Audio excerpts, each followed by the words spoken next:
Pri nakupu stanovanja pa je potrebna tudi previdnost. Znani dirigent in skladatelj Patrik Greblo je pred 15 leti kupil stanovanje v novozgrajenih ljubljanskih Dunajskih kristalih.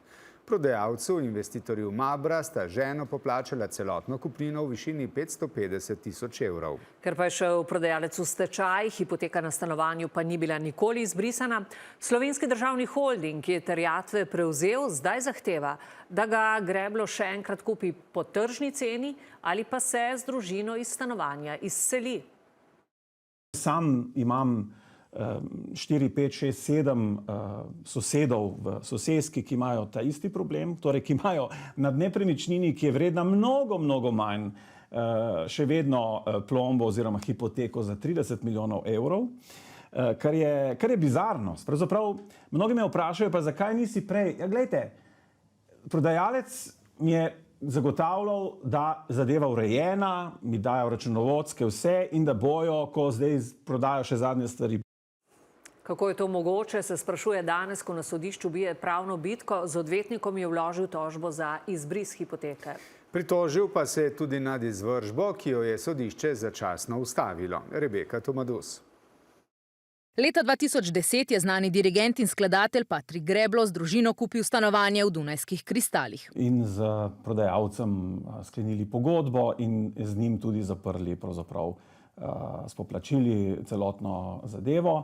Prodajalec je tedaj še seveda gradil druge dele soseske. Tako da pravzaprav celotna zadeva izgledala zelo v redu, zelo zdrava, tudi finančno. Investitor Mabra Inženiring je kredit za stavbo najel pri takratni novi KBM. Leta 2014 pa postal insolventen in šel v stečaj. Konec aprila 2024 prišlo pismo, ki citiram: dolg je ostal je še dolg 5 milijonov plus obresti, to je skupaj 7 milijonov. Prosimo, da date ponudbo v vrednosti svojega stanovanja.